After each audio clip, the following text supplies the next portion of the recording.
আসসালামু আলাইকুম রহমতুল্লাহ। আলহামদুলিল্লাহ, আল্লাহ পাকের মেহরবানিতে আমরা আসসালাম এগ্রো ফার্মের কাজ শুরু করেছি। আপনারা দেখতে পাচ্ছেন ভ্যাকুম মেশিন দিয়ে জায়গাটা লেভেল করা হচ্ছে। ইনশাআল্লাহ এখানে আমরা আপাতত 3000 হাঁস আমরা প্রতিপালন করতে পারি, এরকম একটা ঘর নির্মাণ করব। এই জন্য জায়গাটাকে প্রসেস করা হচ্ছে। 2-1 দিনের ভিতরে ইনশাল্লাহ ঘরের কাজ শুরু হবে। তো আপনারা সবাই দোয়া করবেন ইনশাল্লাহ, যেন দেশ, জাতি এবং জনগণের জন্য ভালো কিছু করতে পারি। নিরাপদ খাদ্য, নিরাপদ,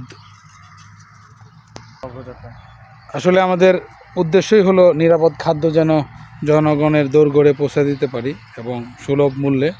এটাই আমাদের মূল মাকসাদ। তো ইনশাল্লাহ আপনারা দোয়া করবেন আমাদের আসসালাম এগ্রো ফার্মের জন্য।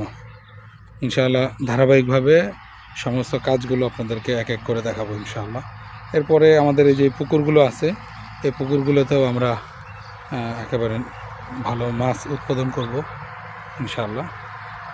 ধারাবাহিকভাবে দেখতে পারবেন, এখানে এক পাশের থেকে নিয়ে এই পাশে ধারাবাহিকভাবে 3টা পুকুর আছে। তো ওদিকে আরও পুকুর আছে। ইনশাআল্লাহ আমরা পর্যায়ক্রমে এই সমস্ত পুকুরগুলোতেও আমরা মাছ চাষ করবো ইনশাআল্লাহ।